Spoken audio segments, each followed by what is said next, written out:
He wasn't just a killer, he was a ghost who mocked the very people hunting him. For decades, he played a twisted game of cat and mouse with the police, always taunting, always vanishing, and always leaving fear behind. Welcome to Grim Casebook, your home for chilling true crime stories. Don't forget to like, share, and subscribe so you never miss an episode. This is the story of the serial killer who taunted the police for decades.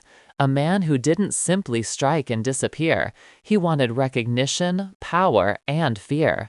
Every crime was followed by something even more disturbing, a letter. Sometimes pages filled with arrogant words, sometimes cryptic puzzles, and sometimes a chilling description of the very act he had committed. Detectives couldn't believe what they were seeing. Most criminals want to hide, to cover their tracks, to escape justice.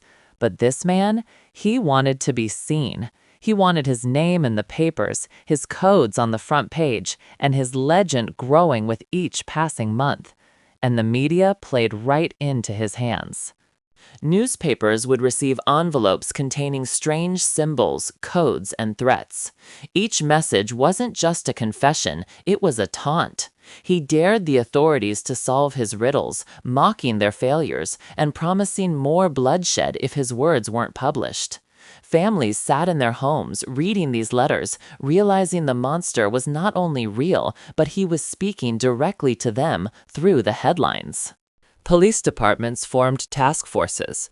Cryptographers, linguists, and handwriting experts all worked around the clock. Some codes were solved, revealing disturbing confessions and twisted philosophies. Others remained unsolved, mysteries locked in plain sight, even decades later. The killer knew this. He thrived on it. With every letter that went unreadable, he reminded the police just how powerless they were. Communities were paralyzed with fear. Parents wouldn't let their children walk alone. Streets that were once quiet and safe felt haunted. People believed the killer could be anyone, your neighbor, your coworker, even a passerby in the grocery store. His anonymity made him larger than life. He wasn't just one man anymore. He was an idea. The idea that evil could hide behind any face. Investigators struggled with the public pressure. Each failure to catch him, each dead-end clue, only strengthened his grip. Years passed, officers retired, case files grew thicker, and still the letters came. He had patience, and patience was his deadliest weapon. The world moved forward, but his shadow lingered, a constant reminder that justice had not been served. What makes this story even more chilling is the psychological warfare he waged. He didn't just kill, he controlled fear itself. He knew exactly how to manipulate the media, the police, and the public. His letters weren't random ramblings. They were calculated moves in a game where he always wanted to stay one step ahead. And for decades, he succeeded. Was he a genius hiding in plain sight? A family man no one suspected? Or someone whose very normalcy gave him the perfect camouflage?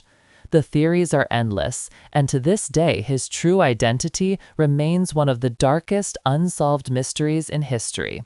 Some believe he eventually stopped on his own, blending back into society. Others believe he may have died, taking his secrets with him. But the scars of his crimes and his cruel taunts still remain. And maybe that's what he wanted all along. Not just to kill, but to be remembered, to live on in fear, in rumor, and in the headlines of every generation that comes after. In that sense, he succeeded. His puzzle wasn't just on paper, it was in the minds of everyone who tried to catch him. Thank you for watching Grim Casebook. If this story gave you chills, make sure to like, share, and subscribe for more true crime mysteries that refuse to be forgotten. Until next time, stay safe, and remember, the darkest cases are often closer than we think.